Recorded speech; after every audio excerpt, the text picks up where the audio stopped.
verdade é que nós, como mulheres, convivemos com a violência desde muito jovens.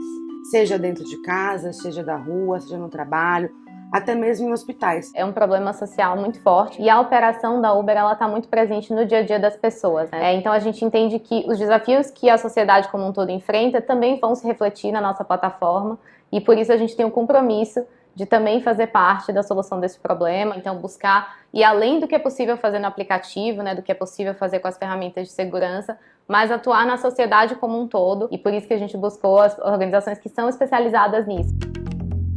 Isso é muito importante porque aproximou o ente público do ente privado e o terceiro setor.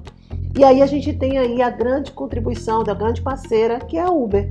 Nós temos o programa Você Não Está Sozinha, onde nós temos a chatbot, que é a Ângela, não é? A Ângela é uma assistente virtual que atende mulheres, não só representantes Avon, mas mulheres de todo o Brasil, não é?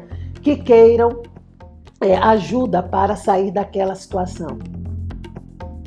A parceria do Fórum Brasileiro de Segurança Pública com a Uber já tem 6 anos, começou em torno do nosso evento anual, surge com esse enfoque no enfrentamento à violência contra a mulher, mas acabou também se desdobrando em outras ações. Em conjunto com a Uber, nós já fizemos pesquisas de opinião. Pesquisas de opinião, por exemplo, das mulheres nos transportes públicos e no seu ir e vir pelas cidades. Muitas mulheres responderam nessa pesquisa de opinião que têm medo de andar no bairro onde mora.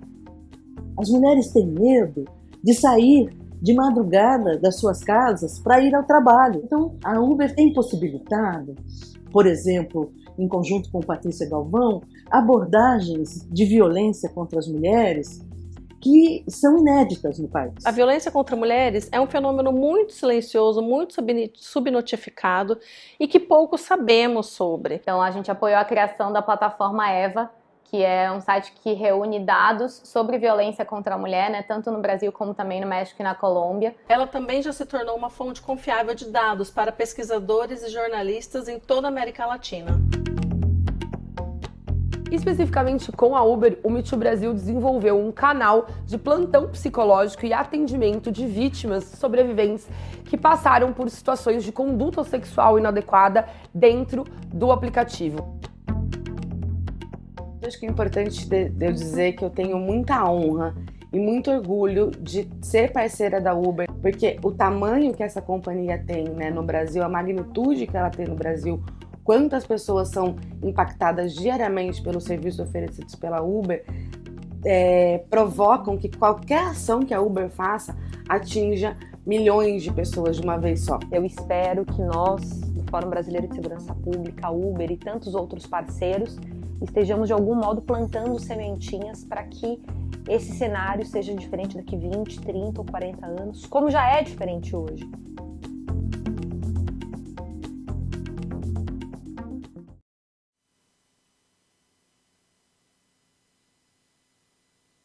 Bom dia para todo mundo que está acompanhando esse 16º encontro do Fórum Brasileiro de Segurança Pública. É um prazer para mim estar aqui. Eu sou a Renata Mendonça, sou comentarista de futebol do Grupo Globo, colunista da Folha de São Paulo, e fui convidada, né, para participar de um debate importantíssimo, que a gente vai trazer aqui um estudo inédito, alguns dados sobre os casos, o aumento de casos de violência doméstica em dias de jogos de futebol. A gente sabe o quanto que o futebol é um esporte que reproduz muito do machismo, da virilidade, né, masculina, aquilo que é considerado o macho ideal e etc. Então, assim, tem muita coisa, tem muito elemento dentro do futebol que reafirma bastante essa ideia de superioridade do homem, de submissão da mulher. E a gente tem um estudo inédito para apresentar com alguns dados importantes para a gente analisar aí a correlação, né, de dias de jogos de futebol com casos de violência doméstica, com mulheres que são vítimas principalmente dos seus companheiros ou ex-companheiros, muitas vezes dentro de casa. Então, estou aqui com um timaço que vai ser escalado, e eu vou primeiro escalar o meu timaço, né, porque estou aqui só Eu não sou nem a treinadora, eu sou auxiliar aqui e vou tocando para eles, que são eles que vão ser os protagonistas aqui. Eu vou apresentar todos, para explicar a dinâmica, como vai funcionar. Vou apresentar todas as pessoas que estão aqui nesse debate, depois a gente vai passar a palavra para um deles apresentar os dados, as informações dessa pesquisa, e aí a gente vai trazer um pouquinho de debate aqui. Vocês estão abertos para enviar perguntas desde o início, tá? Então pode ir enviando desde o começo do debate e a gente vai trazendo essas perguntas aqui para que eles possam responder. Então, vou apresentar o meu time, que eu tenho muito orgulho aqui de estar ao lado dele. Não tenho roupa para estar com esse time, mas estarei aqui tentando dibrar com eles, como dizem as dibradoras. Bom, Daniel Cerqueira, doutor em Economia pela PUC-Rio, é mestre em Economia pela GV, foi analista do Banco Central e desde 1995 é pesquisador do IPEA, tendo sido diretor de estudos do Estado, das instituições e da democracia entre 2012 e 2015. Atualmente é presidente do Instituto Jones dos Santos Neves, conselheiro do Fórum Brasileiro de Segurança Pública, coordenador do Atlas da Violência e professor dos programas de mestrado da Universidade de Brasília e da Universidade de Vila Velha.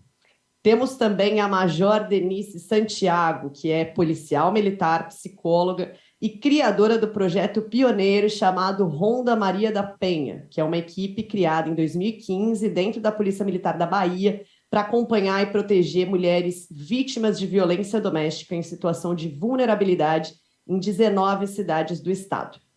Temos também Bernardo Itri, que é vice-presidente executivo de comunicação e marketing da Federação Paulista de Futebol, entrou na FPF em 2015 como diretor de comunicação da entidade e ajudou a desenvolver um projeto de novo posicionamento da FPF por meio de uma aproximação com o torcedor e da valorização das competições e produtos. É responsável pela gestão e comercialização dos direitos de mídia das competições da FPF.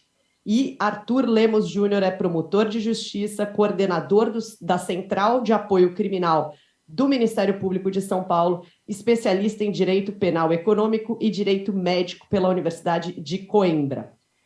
Vamos começar, então, com o Daniel trazendo aqui esses dados importantíssimos. Bom dia, Daniel.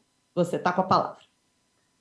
Bom dia, Renata. Em primeiro lugar, eu queria saudar a todos que estão aqui nos assistindo, acompanhando aí pela internet, e em especial queria saudar aos colegas, os amigos da mesa, você, Renata, a minha conterrânea, Denise, da Boa Bahia de Salvador, o Bernardo, o Arthur, a Isabela, enfim, todos.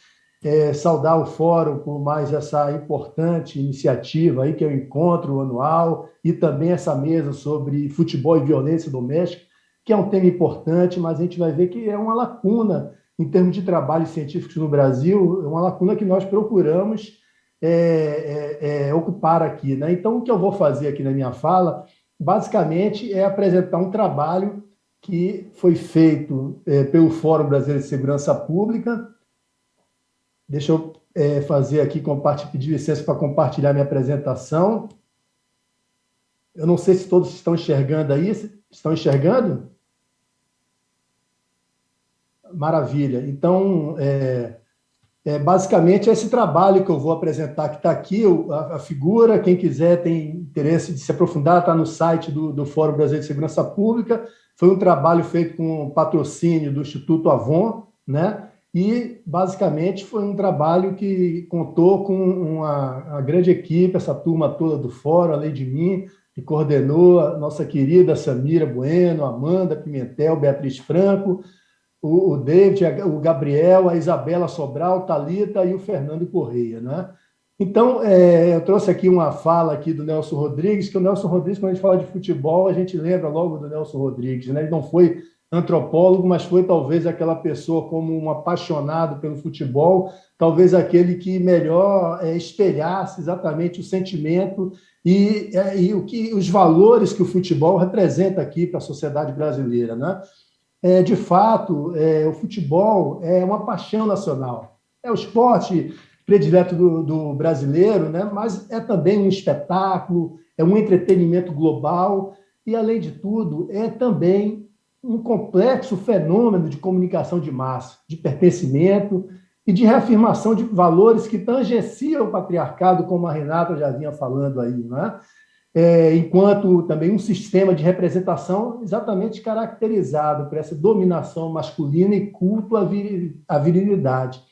Então, não é à toa que a gente, quando ouve falar de futebol, muitas vezes a gente vê menções de futebol e violência, né? A gente fala muito no Brasil aqui, a gente fala de violência das torcidas, né? Mas tem um outro lado da violência que é pouco cogitado, que é a violência que não acontece ali pela interação de massas ou nos entornos dos estádios, né? Mas a violência que muitas vezes acontece dentro de casa, né? Então, essa relação entre futebol e violência doméstica, violência de gênero, é algo que vem sendo estudado, sobretudo, nas últimas 2 ou 3 décadas, né? E começa a ser um elemento de estudo mais importante, sobretudo a partir de 93, quando, em meio à cobertura da Super Bowl americana, né, a NBC ela transmitiu também um programa de enfrentamento à violência contra a mulher, porque eles perceberam que durante a Super Bowl havia muitos casos de violência doméstica, né? E a partir daí começa então uma literatura, começa uma série de estudos, né, que vão caminhando em 2 direções. Primeiro, aos psicólogos, né, que têm focado no comportamento individual, né, tentando entender a questão da violência associada ao futebol como resultado de comportamentos individuais, né, em que, basicamente, esses autores têm situado a ideia da violência a partir de uma teoria bastante antiga, né, no campo, para entender a violência, né, que é a teoria da frustração-agressão, né, que, basicamente, tem uma ideia de que, para que haja um comportamento agressivo, né, isso pressupõe a existência de frustração que levaria a algum comportamento agressivo, né? E no outro campo, né, também tem sociólogos do esporte que tentam não focar o comportamento individual, mas tentar compreender o fenômeno a partir de uma análise de comportamentos coletivos, de valores sociais. Nessa linha, a violência, ela basicamente é um processo que envolve aglomeração, interação social, dentro de uma subcultura do jogo que fortalece exatamente essa construção social de uma identidade masculina, de virilidade e competitividade, né? Somando-se a essa história toda aí, ainda temos fatores de risco, como a ingestão de bebidas alcoólicas, né? Então, você veja um fenômeno complexo, importante, porque a gente já viu que em outros países, e aqui mesmo, pelo fatos estilizados, a gente tem acompanhado questões de violência associada a futebol, e, no entanto, não temos no Brasil, ou não tínhamos no Brasil, nenhum trabalho feito para entender mais profundamente, trabalho empírico, para entender mais profundamente a relação entre futebol e violência doméstica. Então, essa é uma lacuna que nós procuramos ocupar aqui com esse trabalho. Basicamente, o que a gente vai fazer nesse trabalho? A gente vai fazer, a partir de milhares de informações que nós buscamos via Lei de Acesso à Informação, testar e documentar os efeitos do jogo de futebol sobre violência contra a mulher no Brasil e entender de que forma essa violência ela acontece, ou seja, quais são os canais causais que explicam esse fenômeno. Como não tenho muito tempo, eu vou passar muito rapidinho aqui esses slides, né, que basicamente segue a estrutura do trabalho. Quem quiser depois pode ler o trabalho, né, em que a gente faz eu diria até uma profunda dissecação da literatura ao longo do tempo, né? Depois a gente vai falar da estratégia de identificação causal, ou seja, a questão metodológica de como que a gente pretende estabelecer uma relação que vai no sentido de causalidade, como é que jogo de futebol e violência doméstica. E, por fim, os resultados. Eu não vou dissecar aqui, nesse momento, essa literatura, mas só para mostrar aqui para vocês, foram vários trabalhos feitos em muitos países, sobretudo países anglo-saxônicos, que têm uma tradição maior na questão empírica, né, de estudar os fenômenos a partir de uma análise empírica, né? Então, são vários estudos que foram feitos em que, basicamente, se flagrou essa relação entre violência e futebol, né? Primeiro, vários trabalhos nessa linha mais psicológica, né, que tem aquela teoria da frustração, agressão, e depois choque emocionais negativos, que é basicamente a ideia de que o sujeito, ele acha que o time dele vai ganhar, o time dele perde, ele é surpreendido, tem um choque emocional negativo, e daí parte para a barbárie, né? E depois vários trabalhos que vão nessa linha aí da sociologia do esporte, né? E, por último, sobretudo a partir desses trabalhos aqui da Sabo e companheiros, né? Que foca na questão da masculinidade, né? E da perpetração da violência física, né? Então, basicamente, o cometimento da violência perpassa necessariamente a construção social da identidade de gênero, né? Então, ela não pode ser vista como um ato descontrolado ou como mero fruto de uma explosão emocional, mas antes como um dispositivo que fortalece a ideia do gênero dominante. Então, isso aqui era só para dar a ideia, né? E, basicamente, quando a gente está falando dessa relação entre futebol e violência, a gente pensa em 4 possibilidades que associam esses 2 fenômenos, né? Primeiro, essa ideia de choque emocional, frustração e rivalidade, né? Segundo, também, como falamos, essa questão da subcultura dos jogos que fortalecem a construção social de uma identidade de gênero. Temos também alguma questão de fatores de risco, como a questão da aglomeração, interação social e também a ingestão de bebidas alcoólicas. Então, no trabalho, a gente vai tentar dissecar aqui qual desses canais estão operando aqui para explicar a violência doméstica e futebol, né? Inúmeras dificuldades para fazer essa pesquisa, não tínhamos dados, a gente precisava de microdados, saber quando que a violência ocorreu, qual é a relação da vítima ao perpetrador, se tinha jogo no dia, se não tinha. Então, eu devo confessar aqui, em nome de toda a equipe do Fórum, que foi um inferno a gente fazer essa pesquisa, porque dados é um negócio complicado no Brasil e, bravamente, o Fórum Brasileiro de Segurança Pública, com um trabalho intenso, via live, pedidos de live, a gente conseguiu, então, formar uma base de dados, né, em que a gente vai acompanhar aqui exatamente a Série A do Campeonato Brasileiro, e a gente acompanhou 6 estados, todos os 6 tipos de casos de violência contra a mulher que aconteceram em 6 estados. Então, nós vamos centrar nossa atenção nas capitais desses estados. Então, a partir daí, nós fizemos essa base de dados, né? E a gente tinha um problema. Não adianta a gente simplesmente ter uma base de dados sobre se houve violência, se houve jogo, mas a gente precisa tentar tecer uma relação de causalidade. Não é porque tem jogo, tem violência, que a gente vai dizer que é o jogo que tá por trás da violência, né? Mesmo porque, por exemplo, domingos a gente sabe que tem muitos jogos, mas domingo também é um dia de folga, as pessoas têm maior interação social, as pessoas bebem muito.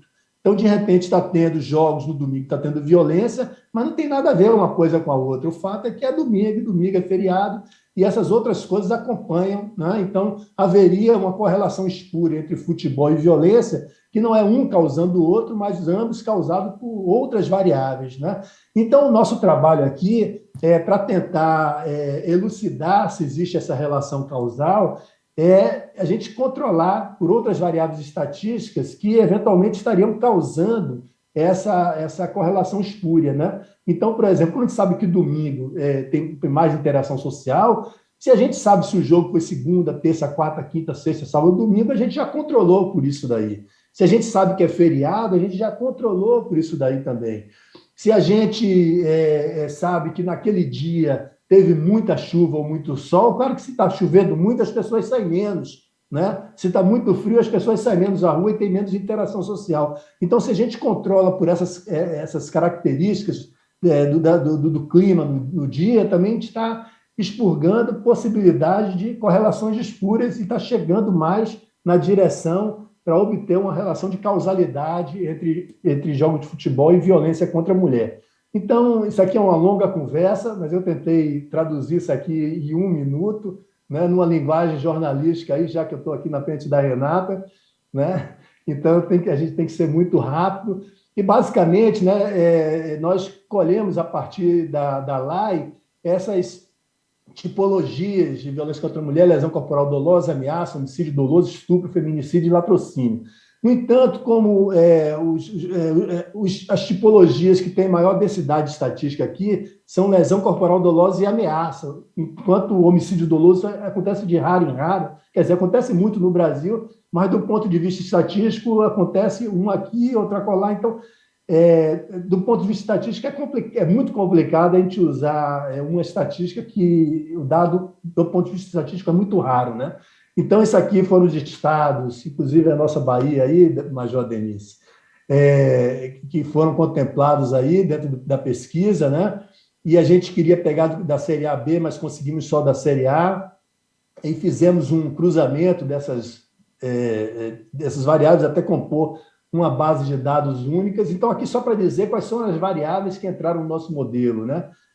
O número diário de ameaça, lesão corporal, saber se o jogo aconteceu em casa ou aconteceu fora de casa, se o jogo começou, se aquele jogo era no começo do campeonato, no meio ou no final, né? Porque supostamente pelaquela teoria do choque emocional negativo, quanto mais importante os jogos, mais violência teria. Então a gente deveria observar mais violência exatamente nos jogos no final do campeonato, onde a tensão é maior entre os times, né? Então, a gente olha também dia, mês, ano, controla por condições climáticas, como chuva, temperatura, né? E também a gente sabe se é feriado ou não é. Então, basicamente, eu vou pular tudo isso aqui, que são os modelos econométricos, não vou entrar nesse ponto daqui, né? E vou falar, basicamente, de algumas conclusões que a gente chegou aqui, né?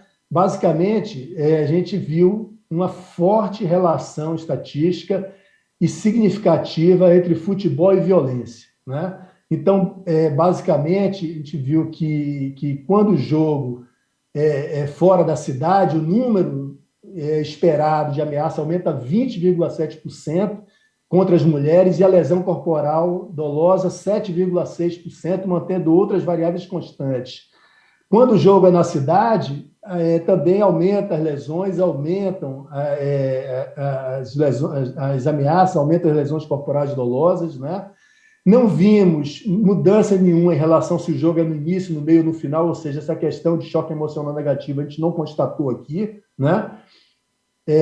E aqui, basicamente, só para ilustrar o ponto, né, a gente fez, a partir do modelo econométrico, ou seja, expurgando por todas aquelas variáveis de controle, a gente quis saber se a diferença entre o número de ameaças e o número de lesões corporais dolosas no dia que tem jogo, no dia que não tem jogo, é maior. Basicamente, se eu pego um domingo que tem jogo, um domingo que não tem jogo, ou uma segunda que tem jogo, uma segunda que não tem jogo, e estou comparando essas duas estatísticas aí, né? Tendo, obviamente, controlado por aquelas outras variáveis todas que nós já falamos, né? E esse gráfico aqui, basicamente, ele está dizendo o seguinte, que para todos os dias da semana, a gente percebeu que há uma diferença estatisticamente significativa entre o número de violência, de ameaças, quando tem jogo, em relação a essa curva mais baixa aqui, onde não tem jogo. Então, no dia que tem jogo, realmente se observa mais violência contra a mulher, tanto no caso das ameaças, quanto no caso das lesões corporais dolosas, né? E aí a gente queria saber, só para finalizar, né? A gente queria saber se essa questão de violência em futebol tinha uma relação de afetividade. E a gente tinha na nossa base uma relação entre vítima e perpetrador. Então, a gente dividiu as nossas análises em violências onde o perpetrador ele não tinha uma relação de afetividade com a vítima, e numa outra onde era companheiro ou era ex-companheiro, né? E, basicamente, a gente conclui aqui, eu não vou entrar nos detalhes, isso aqui é uma apresentação que eu já tinha feito aqui, né? Não vou entrar nos detalhes matemáticos só para concluir e não passar o meu tempo, né?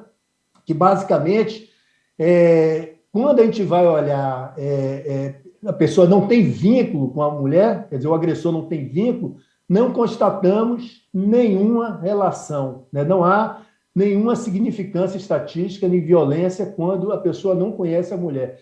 Por outro lado, quando o perpetrador é companheiro ou é ex-companheiro da vítima, a gente percebeu que há um efeito positivo e estatisticamente significante entre violência e futebol, né? Então, basicamente, as conclusões que nós chegamos são essas aí, que aumenta muito o número de violência contra a mulher em dia de jogos, né? O estágio da relação do Brasileirão, se é no início, meio final, não tem nenhum efeito, né? A temperatura, o clima no dia do jogo afeta marginalmente, então dias muito quentes ou muito chuvosos diminui um pouquinho de nada a violência, mas não muito, né? Mas, de modo geral, a diferença entre violência em dias que tem jogos e não tem jogos, ela é estatisticamente significante em todos os dias das semanas, né? Além disso, encontramos essa violência contra a mulher, ela não existe quando não existe um vínculo entre vítima e perpetrador, mostrando que o canal tem a ver com violência doméstica, violência de gênero, né? Uma limitação do nosso trabalho é que a gente não conseguiu uma variável para a ingestão de bebidas alcoólicas. Então, possivelmente, dentro desse efeito que nós capturamos, talvez tenha esse negócio do fator de risco, porque no dia de jogo todo mundo toma uma, né? Então, eventualmente, pode ser que isso tenha a ver, uma parte desse efeito tenha a ver com o negócio da ingestão de bebidas alcoólicas que nós não conseguimos capturar, ou seja, a mensagem que a gente deixa aqui, meus amigos e minhas amigas, é que, primeiro, precisamos cuidar das nossas paixões, do futebol e das nossas paixões afetivas. Amor romântico, sim, futebol, sim, congraçamento com ingestão de bebida de forma responsável, sim, mas violência não. E a gente acredita que a saída é exatamente pela educação, né? Então, educar para a gente ter uma sociedade com cidadania e respeito mútuo. Obrigado.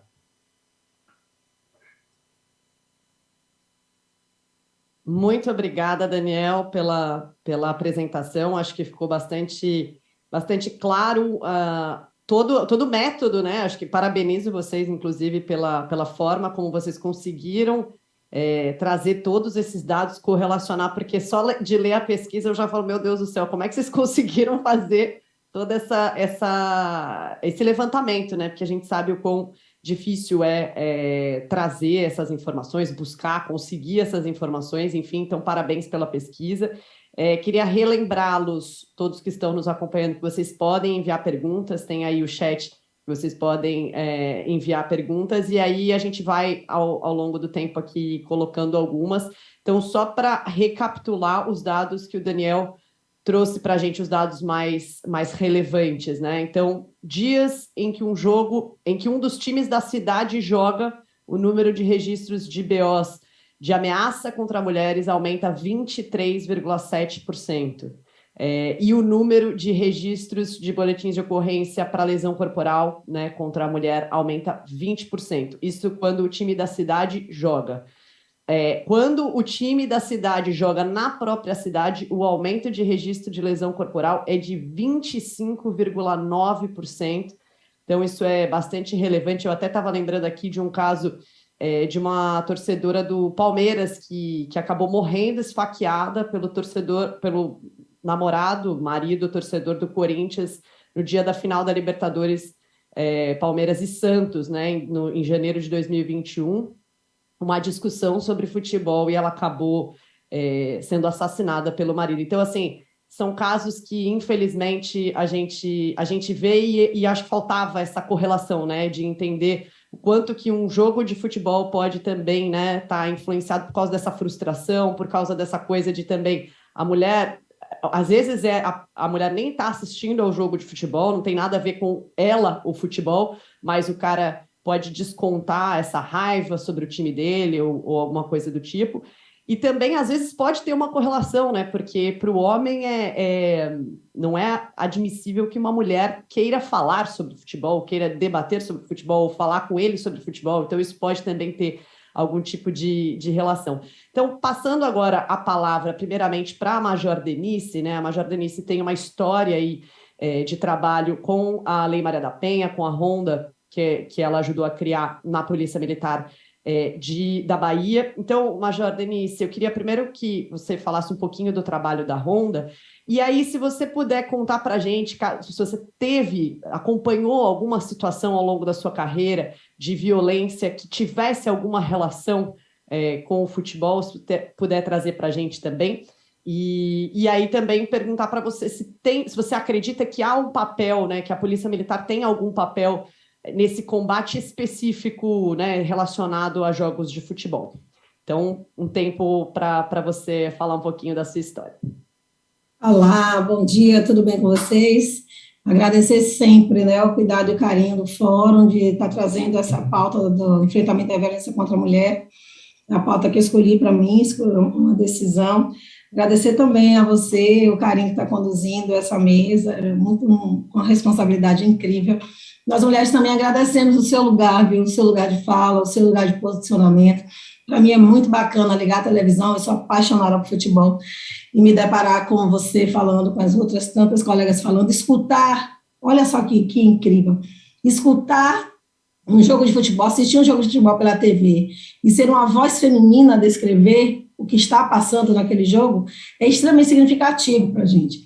Né? Quero mandar um beijo aí para todos os meus colegas de mesa, de debate, para Daniel, claro, meu amorzinho eterno, estou te esperando aqui, viu, Dan? Estou esperando aqui. Um beijo para a Samira e para o Renato, né? Eles sabem muito bem o meu respeito e minha admiração.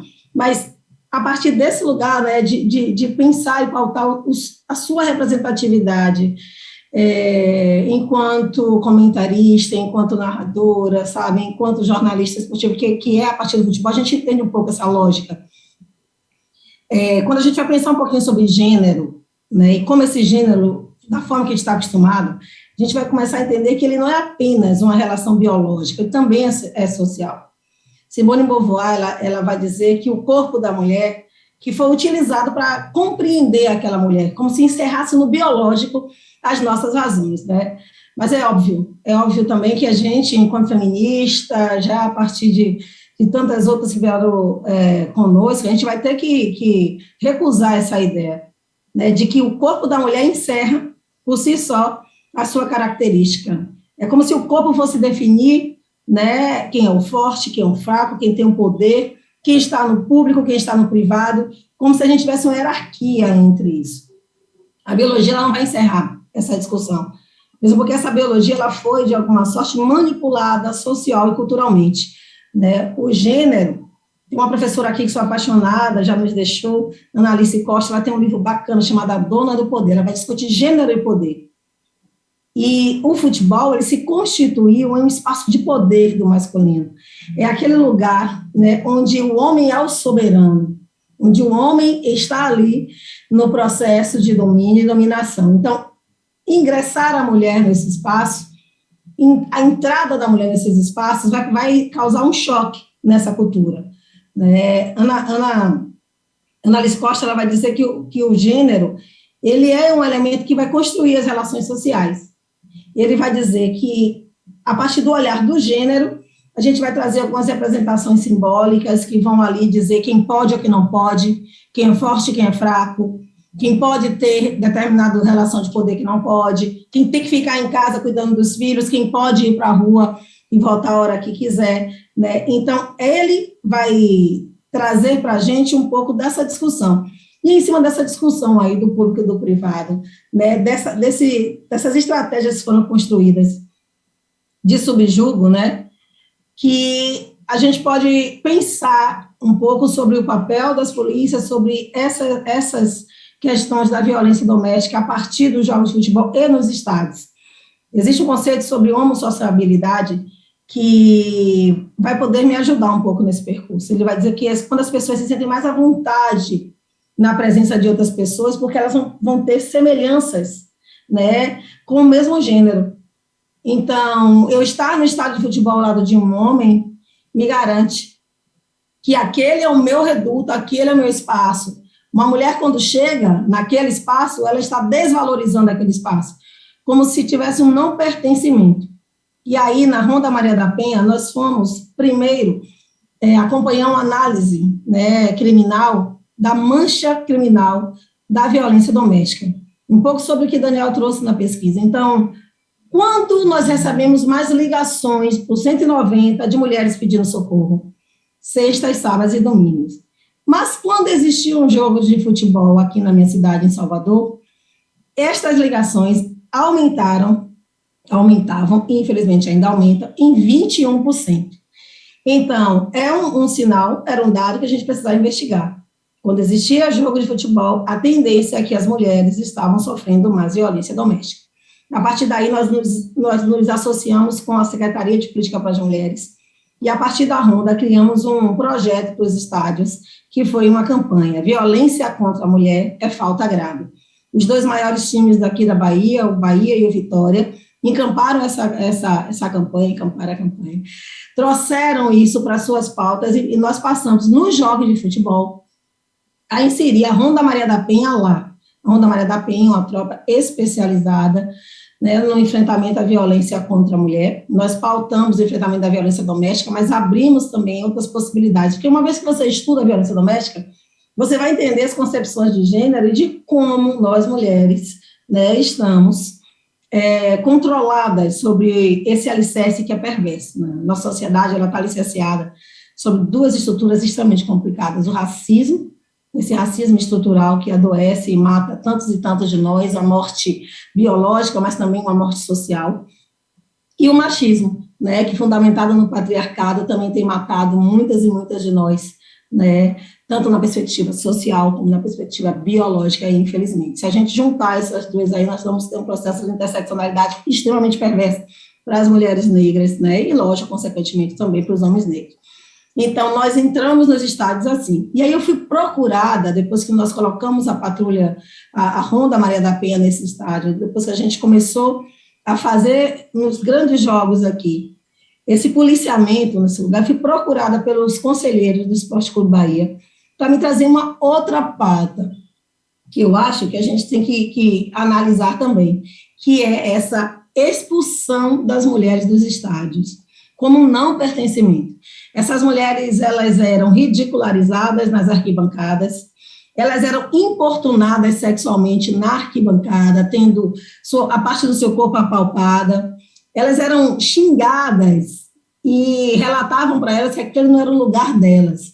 As mulheres, quando iam aos banheiros, os banheiros eram invadidos pelos homens, para que estes homens ou as importunassem, continuassem a importunação, mas agora sexual, né, ou forçassem beijos, enfim. O movimento, se a gente for pensar e pautar a perspectiva da homossociabilidade que eu trouxe aqui, esse movimento era para dizer, esse espaço não é seu. Aqui você não deve estar, esse espaço é nosso. Então, vocês não venham.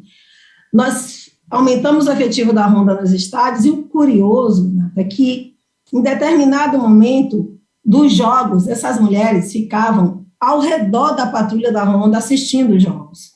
Era como se naquele momento ali elas estavam protegidas, então elas ficavam ali perto das patrulhas. Nós fazíamos um movimento com as patrulhas que elas iam para as portas dos sanitários femininos na hora dos intervalos. Então, nós começamos a construir uma forma de presença dessa corporação dentro do estádio, na perspectiva única e exclusiva de proteger as mulheres. As outras patrulhas lá estavam para manter a ordem no estádio, mas nós entramos ali, demarcamos que nós estávamos ali para proteger as mulheres. Aí você me pergunta qual o papel da polícia militar, né, nesse processo. Eu avalio que esse que a Ronda trouxe e ainda consegue continuar a fazer, ele é primordial para poder demarcar no universo machista, no universo patriarcal, a presença da corporação atuando, sabe, na proteção daquela mulher, mas também sinalizando para ela que aquele espaço, para eles, que naquele espaço, né, a proteção seria para que aquelas mulheres não sofressem mais violência. Muito legal o seu depoimento, Major, agradeço bastante, até pelo pioneirismo, né, da Ronda da Maria da Penha. Acho que é um projeto que teria que ser replicado em todos os lugares, e você tocou num ponto muito relevante, que é sobre esse espaço de proteção à mulher dentro do estádio, né, porque além dessa violência que a mulher, violência doméstica, que às vezes é o marido chegando em casa depois do jogo e agredindo e ameaçando, etc., tem essa violência também dentro do estádio, porque o estádio não é um ambiente para a mulher, né? É como você disse, esse lugar de pertencimento não é seu, e aí muitas vezes você tem esse tipo de agressão, às vezes é essa importunação, assédio. E aí tem um ponto muito importante, porque as pessoas que trabalham dentro do estádio, e às vezes são policiais militares e às vezes também são os stewards, né, os seguranças particulares, muitas vezes essas pessoas não estão preparadas para casos de violência contra a mulher, né? E eu me lembro de vários casos desse ano que foram relatados principalmente em Belo Horizonte, no Mineirão, várias torcedoras do Atlético falando que iam pegar cerveja no bar do estádio, e aí o cara tocava e tal, e ela... Primeiro que ninguém reagia ao redor, né? Então, muitas vezes, os próprios torcedores ao redor não reagem para proteger essa mulher. E também há essa falta de atitude das pessoas que estão ali para proteger os torcedores em tese, né? Policiais ou seguranças. E, em alguns lugares, existem, né, delegacias dentro do estádio. Então, assim, você vai... tem um caso de racismo, tem um caso de...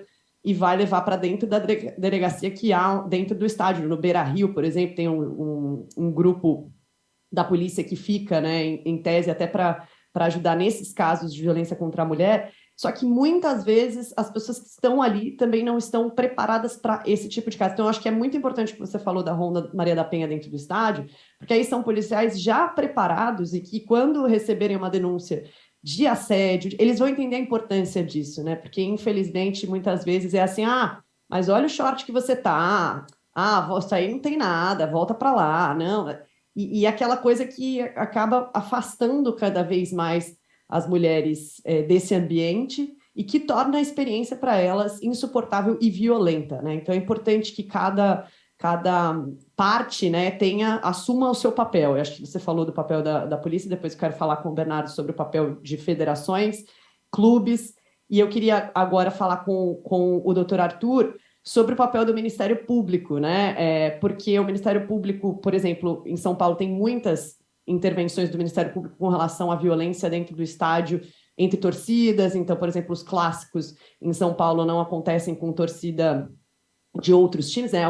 Uma torcida só, torcida única. Então, tem várias questões que o Ministério Público acaba interferindo justamente para preservar, né, aquele espaço da violência. Então, eu queria perguntar para o senhor qual que é o papel do Ministério Público nessa questão de violência contra a mulher, quando são casos relacionados ou dentro do estádio de futebol ou casos relacionados a jogos de futebol. Bom dia, Renata. Parabéns aí pelo seu trabalho no jornalismo esportivo, parabéns mesmo. É muito importante as mulheres estarem nesse espaço cada vez mais. Quero cumprimentar o Fórum Brasileiro de Segurança, sou um admirador do trabalho dessa entidade, o Ministério Público é parceiro, quero cumprimentar em especial a pesquisa que foi feita pelo Daniel. Daniel, excelente sua pesquisa, muito rica mesmo, eu já tive a oportunidade de fazer a leitura. Quero cumprimentar a Polícia Militar, na pessoa da Denise, e quero cumprimentar a Federação Paulista de Futebol, aqui na pessoa do Bernardo, mas a todos os integrantes da Federação Paulista de Futebol, ao presidente, ao Reinaldo, ao Mauro Silva, Margarete, a Comissão de Integridade da Federação Paulista de Futebol, todos excelentes parceiros do Ministério Público. Nós procuramos ser um Ministério Público mais resolutivo quando nos deparamos com o problema da violência doméstica. O Ministério Público, normalmente aparece quando ocorre um fato, quando há uma agressão, o Ministério Público é instado a participar da investigação e do processo crime como titular da ação penal. Mas só isso não basta, Renata, senhoras e senhores, porque o fenômeno da violência doméstica hoje ocupa um lugar, infelizmente, muito grande nas estatísticas da violência. Hoje, em São Paulo, é a 3ª ou 4ª causa de prisão em flagrante nas grandes cidades. Isso é muito preocupante. A quantidade de mulheres que estão dentro desse ciclo de violência e não conseguem quebrar a periodicidade em que ela ocorre, e considerando que isso aumenta muito mais em dias em que ocorre algum fenômeno catalisador da violência, como é o caso do futebol, né? A pesquisa feita pelo Fórum Brasileiro de Segurança, na pessoa do Daniel e toda a equipe, bem demonstra isso. O futebol como uma paixão, como algo que inflama a masculinidade do homem, que se sobrepõe à mulher, isso aflora muito mais nos dias em que ele se vê ao lado de outros homens, e o efeito do grupo, né? A pessoa age em grupo, perde a sua individualidade e parte para cima, então, da mulher, agredindo-a.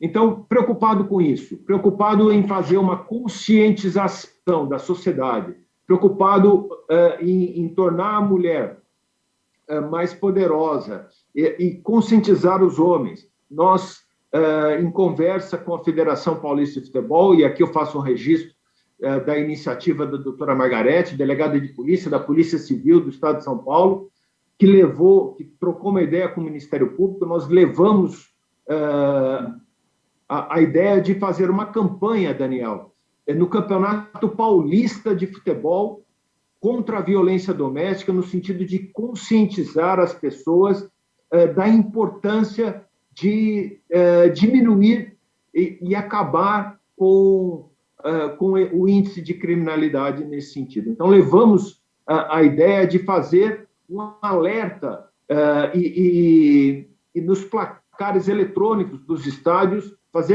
publicar frases. Levamos a ideia, a Federação Paulista de Futebol, na hora, ela não tem nada com isso. O papel da Federação Paulista de Futebol é outro, é promover o esporte, né? O futebol, mas sensibilizada com a sua importância social. A Federação Paulista de Futebol foi incrível e levou, através do seu departamento de comunicação, aperfeiçoou a ideia do Ministério Público e conseguimos, nos jogos, fazer com que os locutores lessem, Renata, os índices de criminalidade.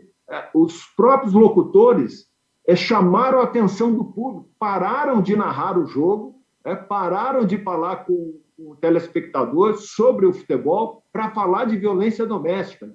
Isso foi realmente bastante importante. Nós atingimos, acho que o Bernardo vai trazer esses índices, atingimos um público grandioso e essencialmente masculino. Isso é muito importante para nós. Então, acredito que os índices caíram, os índices de violência doméstica, eles diminuíram, houve uma queda, talvez isso tenha alguma relação com a campanha da Federação Paulista de Futebol, em parceria com o Ministério Público e com os órgãos responsáveis pela transmissão. Isso acabou favorecendo a conscientização do público masculino. Se ele estava ali excitado, revoltado com a perda do jogo, ele ouviu o locutor chamando atenção para o problema. Nós pretendemos continuar com esses projetos, não só no futebol, mas em outras áreas onde o público se faz presente. Nós vamos à estação de metrô, nós publicamos em outros lugares frases importantes para realmente causar impacto na conscientização do cidadão.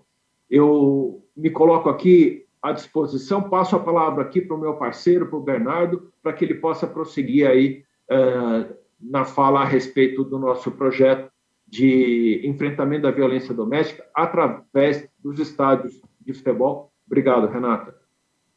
Obrigada, doutor Arthur. Agradeço também pelas palavras. E eu acho que o senhor tocou num ponto bem relevante sobre a dificuldade das mulheres quebrarem o ciclo de violência, né?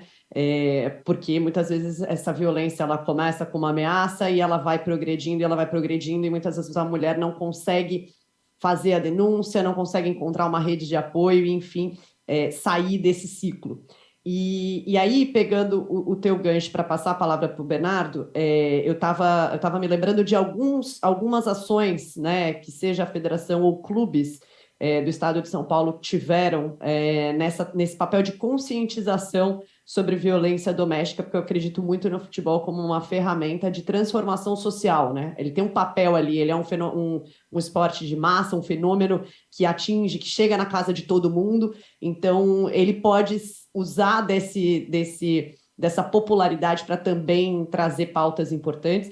E eu me lembrei de algumas ações aqui, né? Uma delas, teve um tempo em que o São Paulo abriu o Morumbi por um ou 2 dias na semana, acho que era uma vez por mês, ele abria o Morumbi para que as mulheres pudessem trazer denúncias de violência doméstica. Então, tinham ali pessoas para acolhê-las, pessoas, inclusive, do Ministério Público, se eu não me engano, esse projeto era em parceria com a Gabriela Mansur, no Justiça de Saia, e aí haviam ali pessoas responsáveis por acolher as denúncias dessas mulheres, as histórias dessas mulheres e encaminhá-las, né? O que eu faço agora para sair desse ciclo de violência? Então, o estádio de futebol sendo um ambiente acolhedor para essas mulheres.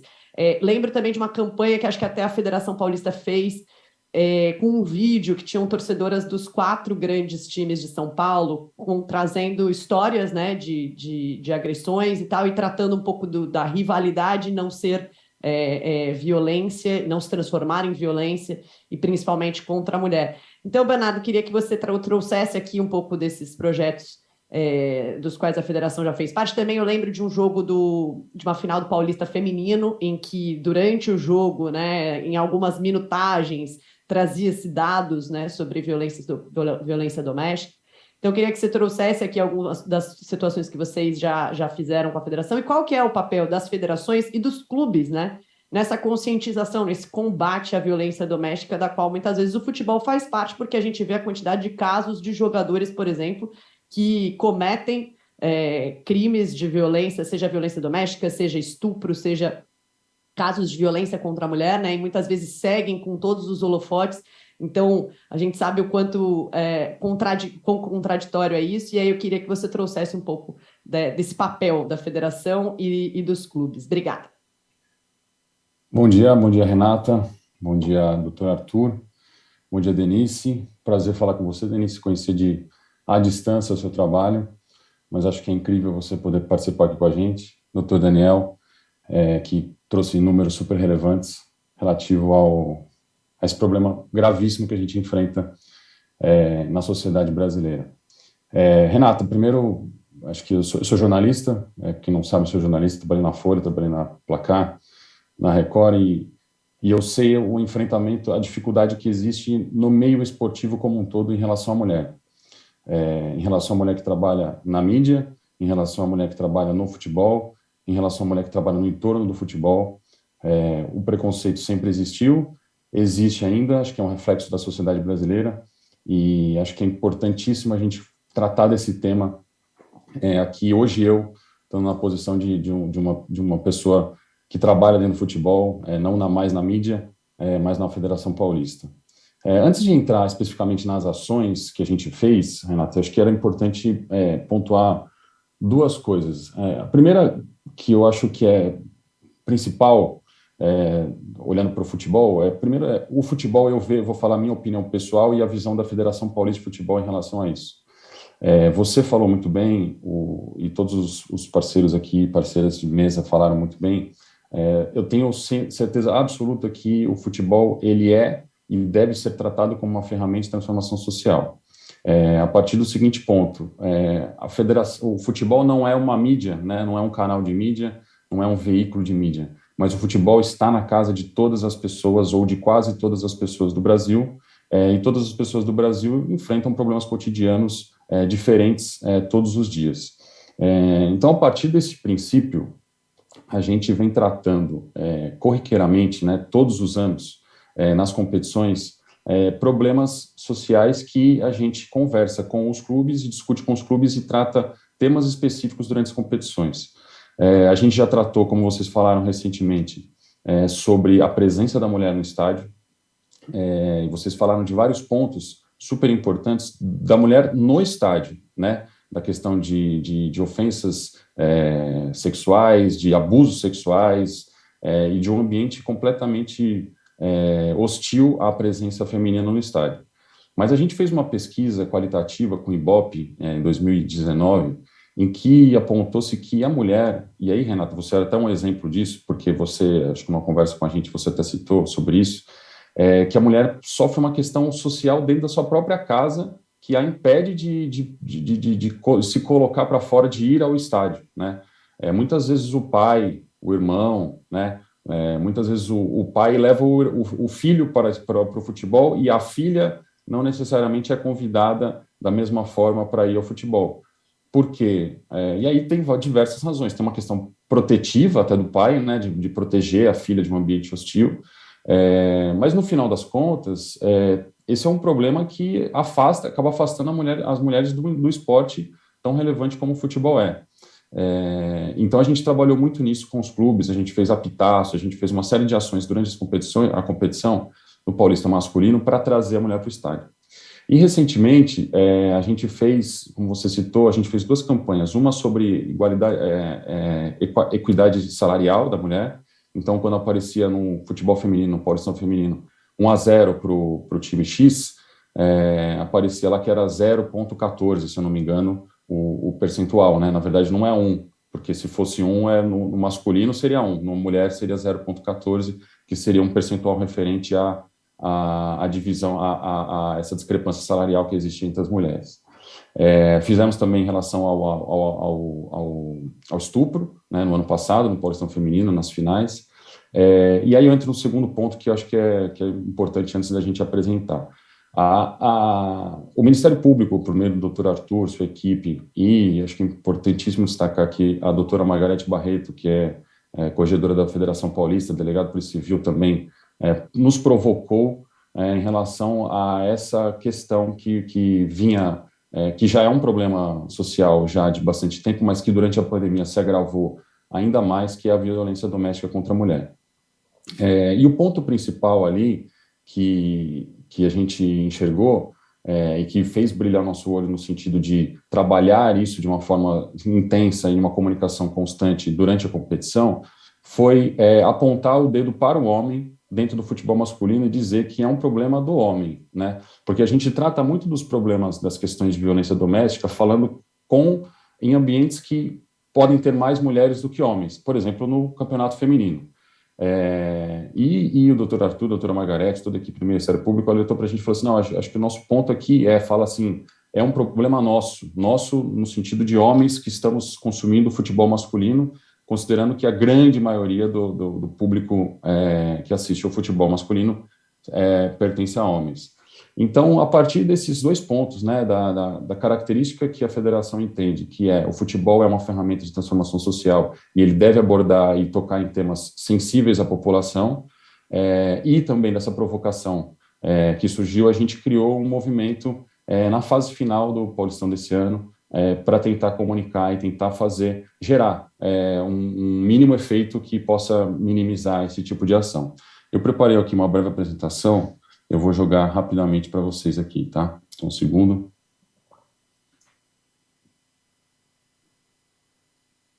Espero que esteja passando aí.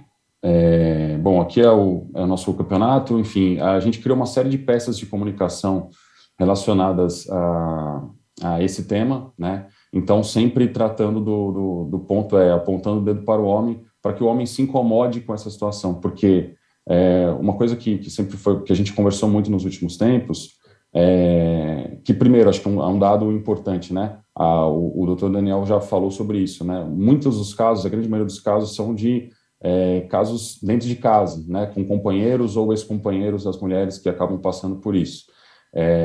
Então pode ser com a sua mulher, pode ser com a sua filha, pode ser com a sua irmã. Então é um problema nosso no sentido geral do homem incomodá-lo nesse sentido.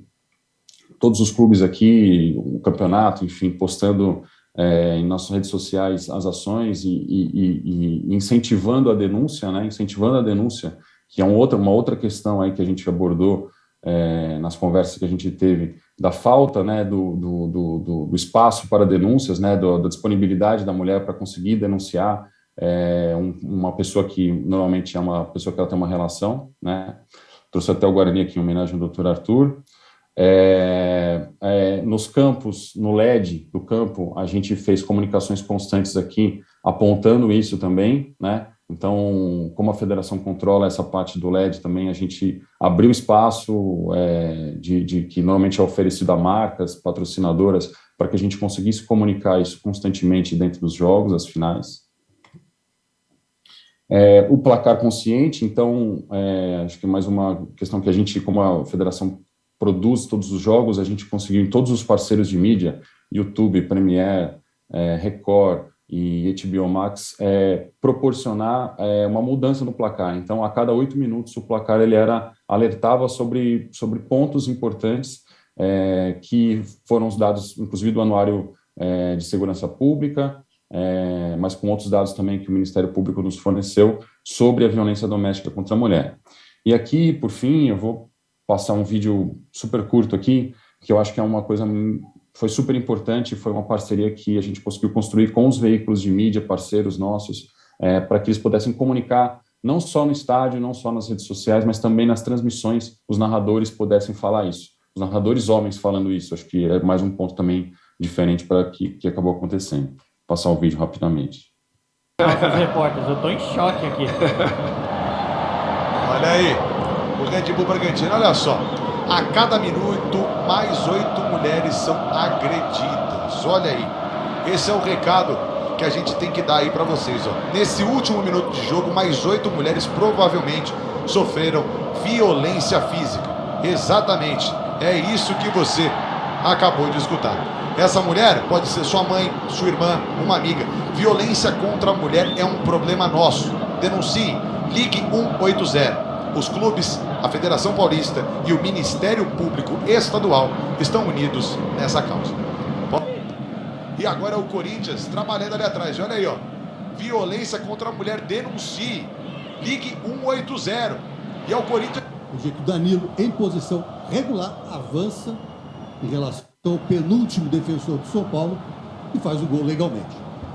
A cada minuto, 8 mulheres são agredidas no Brasil. Violência contra a mulher é um problema nosso. Denuncie, ligue para 180. Uma ação aí, em conjunto da Record TV, dos clubes, da Federação Paulista e do Ministério Público Estadual. Denuncie. E é o seguinte, tem um recado importante para a gente dar para a galera que está acompanhando o jogo. Os números de denúncias de violência doméstica aumentaram consideravelmente durante a pandemia.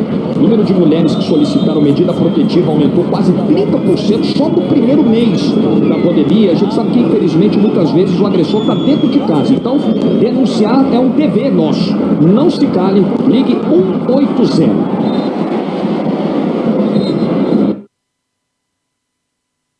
Legal.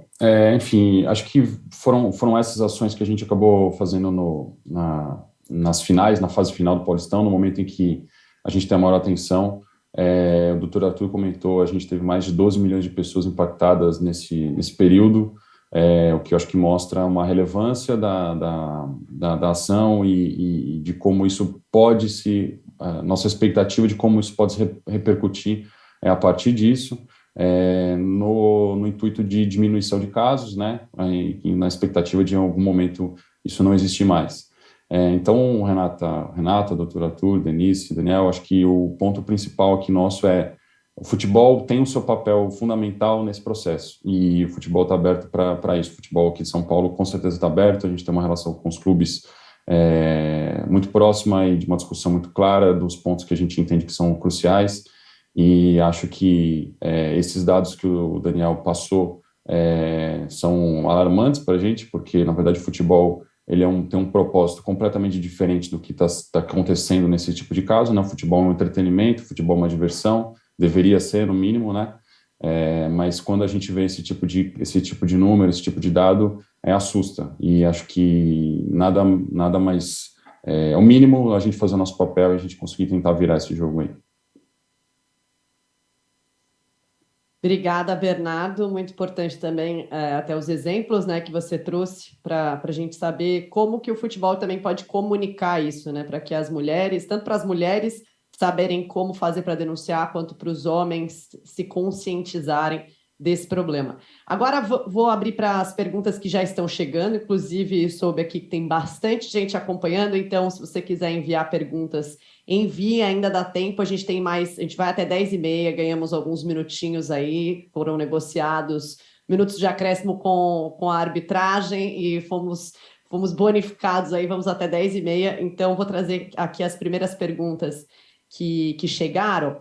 A primeira para você, Daniel. Peraí, deixa eu trazer aqui. Daniel, sobre a pesquisa, né? A pesquisa revela dados, estatísticas, variáveis pertinentes. Entretanto, conhecer as questões de gênero que estão na gênese da formação do povo brasileiro, ao lado do racismo, não integra a análise. Por quê? E eu acho que tem alguns dados, né, Daniel, com relação às vítimas, as mulheres negras, que são a maioria das vítimas da violência doméstica nessa pesquisa. Então, se você puder também trazer para a gente. Obrigada. Obrigado, Renato. Obrigado pela pergunta. Ótima pergunta. Na verdade, a gente tem muito tempo aqui para discorrer sobre o trabalho, tem muita informação, né?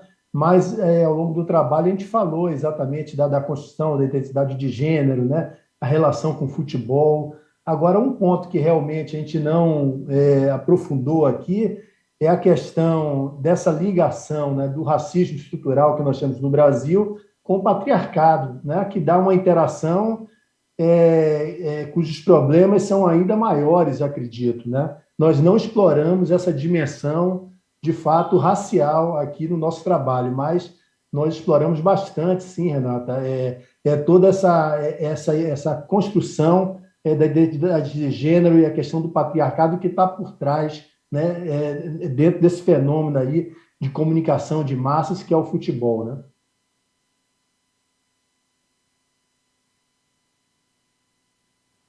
Obrigada, Daniel. Até vou trazer aqui alguns dados que recortam o perfil étnico-racial de mulheres que registram boletim de ocorrência de agressão física, daí pelas capitais que foram pesquisadas. Então, por exemplo, em Salvador, 85% das mulheres são negras, que denunciam agressão física. Em Belo Horizonte, 61% das mulheres que denunciam algum tipo de agressão física são também negras.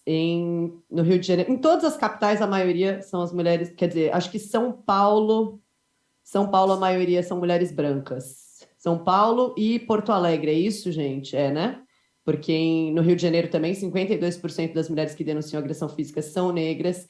Em São Paulo, 64% das mulheres que denunciam são brancas. E em Porto Alegre, 73% são brancas. Me corrijam se eu estiver errado, mas estou vendo aqui dos gráficos que foram divulgados. Então, é até uma coisa muito importante, assim, a forma como a gente comunica, por isso o futebol também é importante nesse aspecto, porque ele chega a todos os tipos de casa, né? Das pessoas mais pobres às pessoas mais ricas, e muitas vezes o que falta para as mulheres denunciarem a informação é saber como, né, fazer essa denúncia e como se sentir segura, né? E aí a questão vou passar uma pergunta para você, Major Denise, porque eu acho que o papel da Ronda, né, é muito importante nesse sentido, de fazer as mulheres se sentirem protegidas, efetivamente protegidas pela medida protetiva, porque muitas vezes a medida protetiva não chega na hora, né? Ou o agressor acaba chegando antes. Então, uma pergunta que chegou aqui para você, aliás, só para acreditar a pergunta anterior, tá? Lorena Santiago. E aqui a Raquel de Oliveira Souza, Denise, pergunta: o trabalho da Ronda Maria da Penha foi em conjunto com o Batalhão Especial de Policiamento em eventos da Polícia Militar da Bahia? Sim. Raquel, nós conversamos com o comando do BEP, né? Aqui nós temos um batalhão que é responsável. Quando eu me formei, lá na década de 90, nós tínhamos um batalhão de área que cobria a Fonte Nova. Hoje a gente tem um batalhão especializado em evento, nós conversamos, dialogamos fizemos uma oficina com o efetivo, porque, como você trouxe, Renata, e Daniel concluiu a apresentação dele falando exatamente sobre isso, sobre a importância da educação. Ainda que a Ronda esteja no estádio, esse BEP, essas outras patrulhas que lá estão, elas precisam também ter um mínimo, né, de entendimento sobre o processo. É muito difícil você pautar um processo cultural tão denso como são as violências de gênero, como é a violência contra a mulher, né, dentro do imaginário de todo mundo que está naquele estágio, dos policiais ou não policiais. Você também, imagine os revés que você deve ter sofrido enquanto mulher para demarcar seu lugar nesse processo, né? Eu digo e repito que Quando a gente ouve assim, porque a gente não tem nada a ver com isso. Eu acho que todo mundo tem a ver com isso, porque isso é um problema da sociedade. O problema que está posto ali para a polícia, de polícia, ele é antes um problema de educação, ele é antes um problema de social, já sabe, está ao vivo, o pessoal passando aqui, fazendo política. Então, ele é antes um problema social, né? Então, tem a ver com todo mundo, em todos os ramos e esferas. Nós, do sistema de justiça, do sistema policial, só pegamos a consequência, né, de uma série de processos. Então, a importância do fortalecimento da rede, da inserção da rede nesses espaços, né, onde a população está concentrada, e, para além disso, o entendimento de todos que estão trabalhando. Equipe de arbitragem, equipe de gandula, equipe jornalística, equipe de policiamento, todos que estejam naquele estádio, fazendo aquele grande espetáculo, têm que estar preparados. Então, a gente fez esse trabalho com o BEP, então a Ronda e o BEP trabalhavam unidos nesse processo.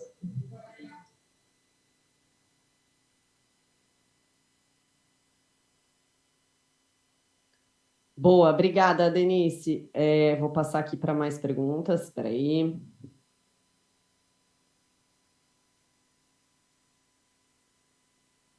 Samira Bueno pergunta para o Bernardo. Bernardo, como essas ações têm sido recebidas pelos clubes e como superar as resistências e fazê-los compreender que superar a violência contra a mulher passa por envolver homens na causa? E eu acho que, principalmente, Bernardo, se você puder falar até sobre a mudança prática, né? Porque muitas vezes os clubes eles se engajam em campanhas, mas no dia a dia acabam, entre aspas, passando pano para muita violência contra a mulher, seja às vezes dos seus próprios jogadores. Então, como realmente fazer com que eles abracem a causa de verdade no dia a dia. Até eu acho que, eu não sei se vocês já têm alguma iniciativa assim, Bernardo, da federação, ou se ouviram já de algum clube fazer esse tipo de coisa, mas eu acho que uma coisa que a gente pensa muito sobre essa mudança cultural, porque o futebol ele traz uma cultura bastante de violência contra a mulher, de submissão da mulher, de a mulher não pertence a esse espaço, e enfim. E eu acho que talvez seria importante pensar em ações trabalhando com os próprios jogadores desde a base, né? Com algum tipo de conscientização para que esses jogadores saibam que muitas vezes as atitudes que eles acham que são normais são violentas contra as mulheres, né? Essa conscientização dentro de um ambiente que reproduz tanto machismo e tanta atitude violenta contra as mulheres. Legal, ótimas perguntas. Talvez dividindo aí em partes, assim, primeiro em relação aos clubes, vou falar da nossa relação que a gente tem quando a gente propõe esse tipo de iniciativa. Evidentemente que, assim como a nossa sociedade ela tem divisões e tem visões diferentes, muitas causas acabam gerando discussão e às vezes tem contrapontos e tudo mais, né? Muitas vezes, inclusive, por questões internas, né? E às vezes não é nem da pessoa que está na gestão do clube, como é um ambiente político, né? Acaba se tornando alguns desafios ali que existem. Mas eu vou falar sobre esses casos, por exemplo, essa campanha especificamente da violência doméstica contra a mulher, que, assim, não houve absolutamente nenhum tipo de questionamento ou resistência em relação aos clubes. Todos os clubes abraçaram de uma forma unânime a ação, propuseram fazer coisas diferentes, se colocaram à disposição para se engajar na causa, dada a relevância que ela tem. Evidentemente que quando você vai para uma outra causa, e aí não estou nem falando de causas políticas, porque a gente não entra em causa política, existe uma série de discussões, porque você está num grupo ali de 16 representantes de entidades diferentes, existe discussão para lá, para cá, mas há ajuste no tom. Eu acho que nunca é o ajuste na ideia, no conceito, né?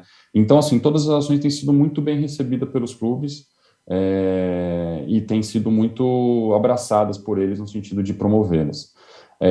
O que você falou, Renata, acho que é super importante e vai de encontro com o que o Daniel, a Denise e o Arthur falaram sobre educação, né?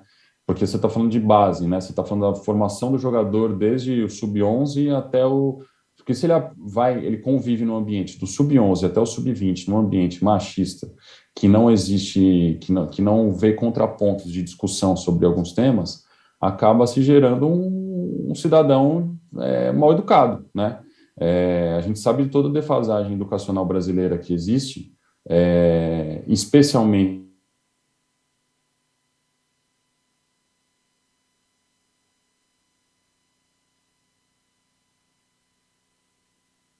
que é a grande maioria dos nossos torcedores. Travou para mim aqui. Vocês estão me ouvindo? Oh, pronto, desculpa, travou aqui minha tela. Então, o que eu estava dizendo que a defasagem educacional que existe na grande maioria da população de renda baixa, ela se reflete diretamente no nosso público, que é o jogador, né? Que é o jogador formado ali. Então, o que a gente tem feito no sentido de melhorar isso, né? O primeiro ponto é que os profissionais que eduquem, né, porque não são treinadores de futebol, o treinador do sub-11, do sub-13, eles são professores, eles devem ser tratados como professores e que devem passar uma educação não só esportiva, de jogo, mas uma educação conceitual do que é a posição da pessoa como atleta e da repercussão que tem as atitudes de um atleta perante a sociedade, né? Eu acho que esse é um ponto principal, né? A conscientização de que os atletas, eles não são simplesmente jogadores de futebol, eles são entes que repercutem diariamente na vida das pessoas e que, muitas vezes, muitos casos, torcedores ou torcedoras se veem representados por essas pessoas e acabam reproduzindo atitudes dessas pessoas, né? Então, o nosso trabalho ali tem sido muito no sentido de formação de profissionais capacitados para educar esses meninos na base. E, além disso, acho que tem uma série de ações que visam coibir, né? Acho que não é um punitivismo barato, mas assim, coibir as atitudes que não fazem sentido, não cabem no futebol. Então, tem o lado punitivo e tem o lado educativo. Acho que a gente está focando muito hoje no lado educativo, para que a gente consiga ter novos atletas muito mais conscientes da sua posição social, não só da sua posição esportiva e financeira que acaba gerando futebol. Boa, obrigada, Bernardo. Agora, uma pergunta aqui que não chegou com direcionamento, mas eu acho que o doutor Arthur pode responder. Pergunta do Marcos Aurélio da Silva Lima. Pode existir alguma iniciativa que impedisse homens com histórico de violência de acessar os estádios? Algo que afastasse, né, que afetasse os sócios-torcedores? Enfim, eu acho que talvez o Ministério Público poderia pensar em alguma coisa desse tipo, não sei, doutor? Sim, Renata, é possível sim. É possível a restrição de direitos por parte do agressor, a previsão legal, se houver uma conexão entre a presença do agressor e o estádio de futebol, muitas vezes o envolvimento em brigas de torcida, por exemplo, ele fica impedido de comparecer ao estádio.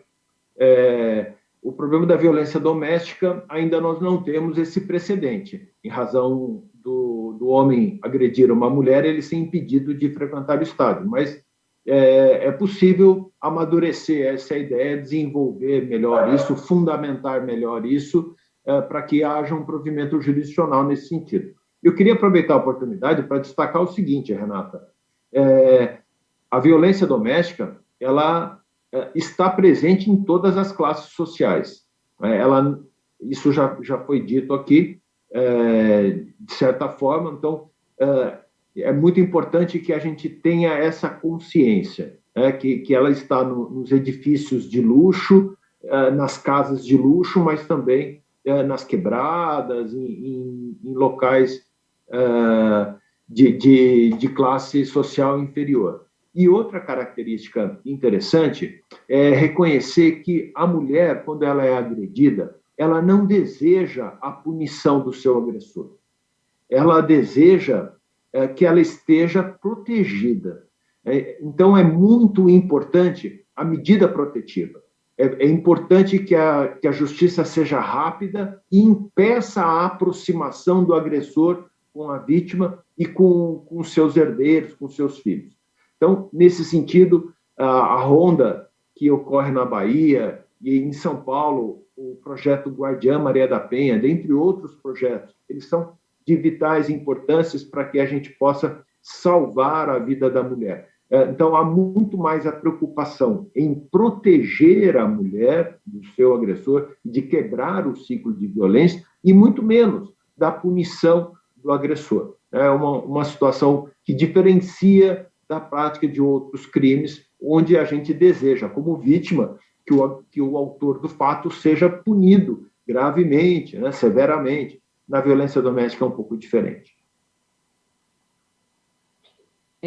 Eu vou passar aqui uma pergunta para a Major Denise, até ampliando um pouco dessa pergunta. A pergunta é do Lucélio Ferreira Martins. Ele diz: existe algum monitoramento que possa atestar a eficiência da Lei Maria da Penha? Ela está servindo para reduzir os casos de violência doméstica? E aí, Major, eu queria também estender essa pergunta, porque o Daniel trouxe aqui na pesquisa os dados sobre a relação de jogos de futebol, né, com casos de violência doméstica. Jogos de futebol, se eles acontecem aos fins de semana, ou eles acontecem à noite, na sua maioria, no meio da semana, então quarta-feira, 9h30 da noite.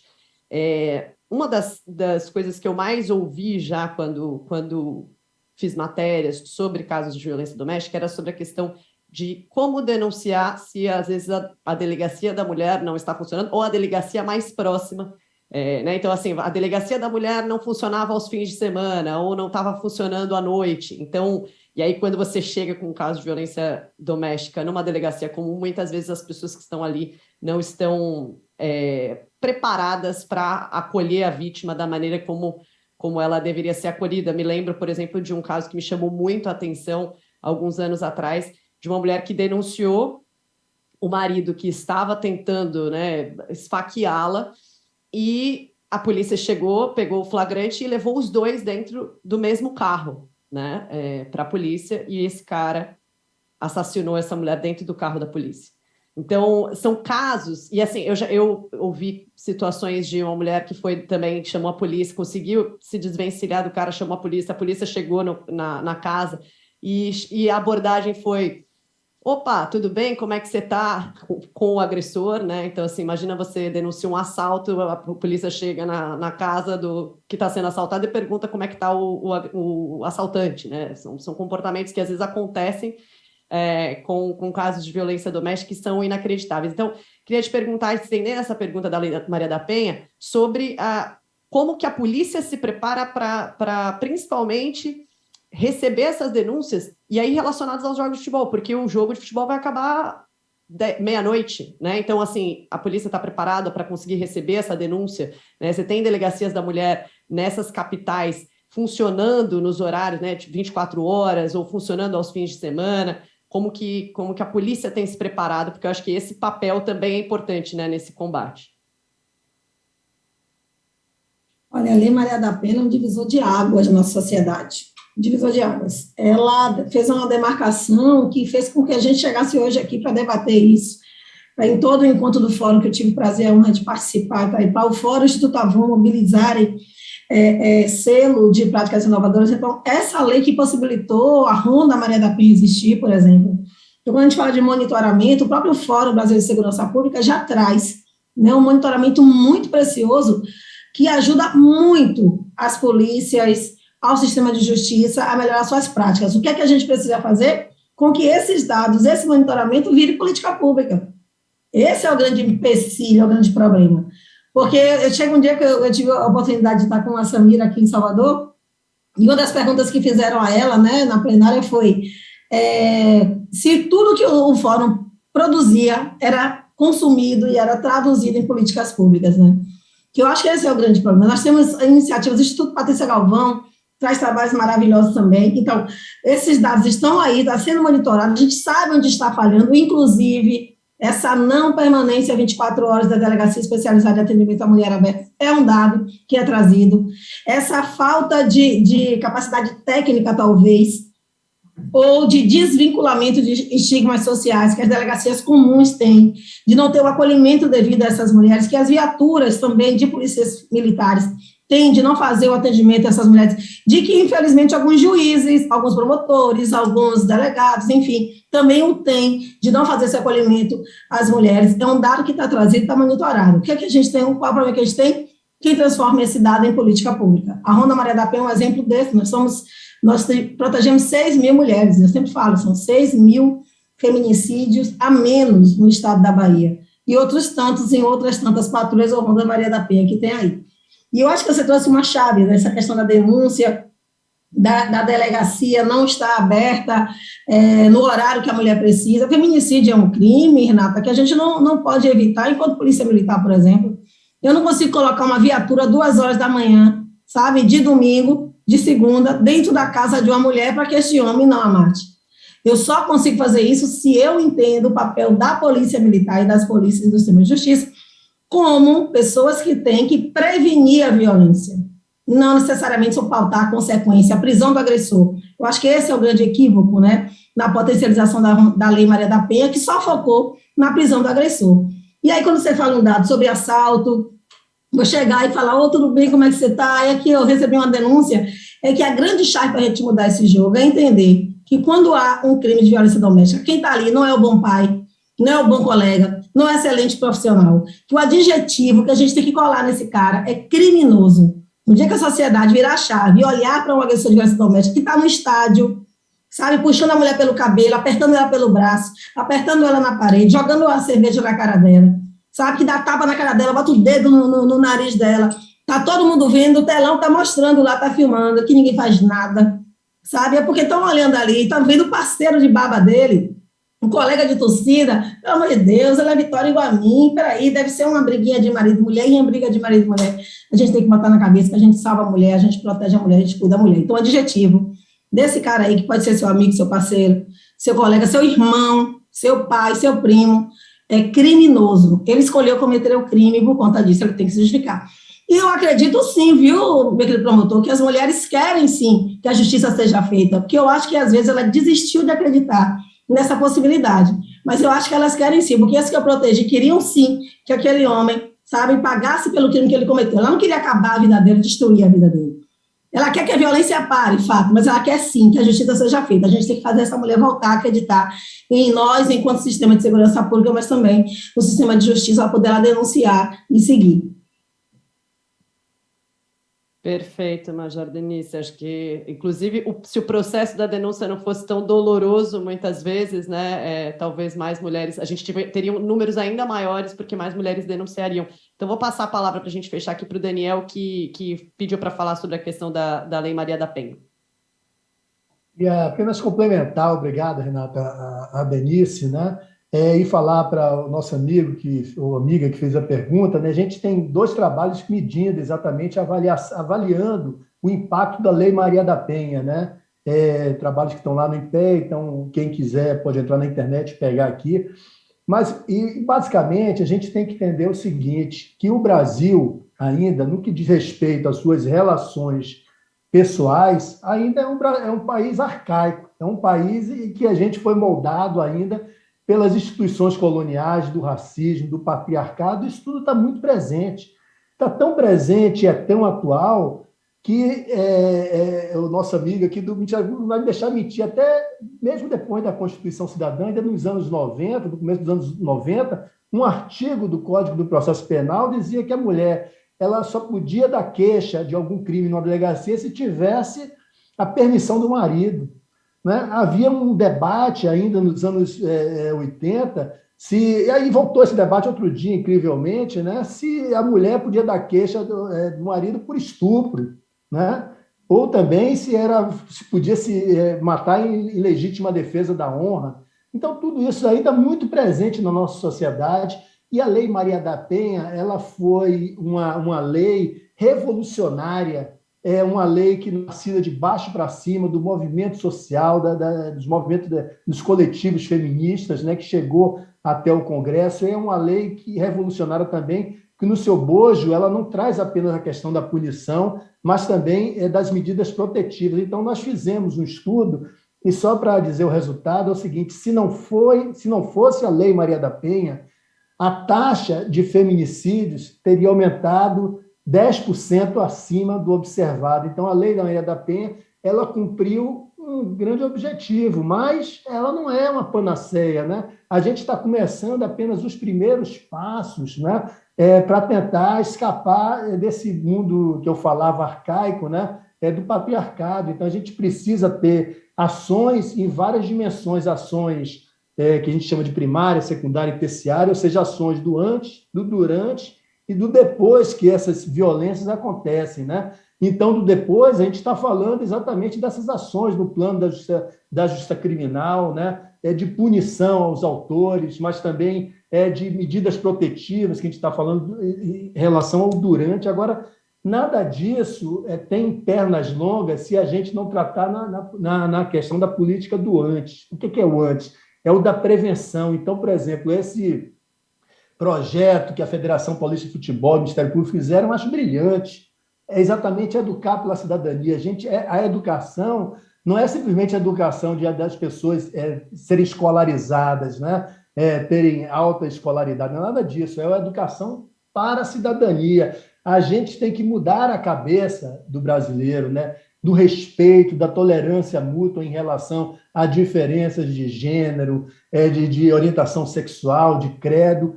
A gente está muito longe. E, mais recentemente, a gente teve o quê? A gente teve um retrocesso nas nossas relações sociais.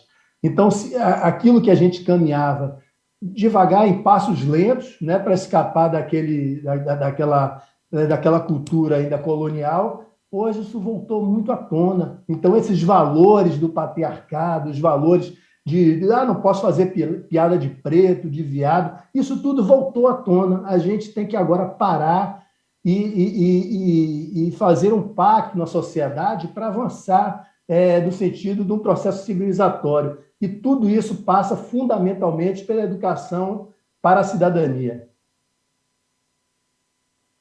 Muito obrigada, Daniel. Vou passar então para o encerramento. Primeiro, até já respondendo, teve uma outra pergunta que chegou me perguntando, né, se eu já tinha sofrido algum tipo de violência em estádio ou se alguma colega minha. Acho que, infelizmente, é uma constante na vida das mulheres que frequentam o estádio, seja como profissionais, seja como torcedoras.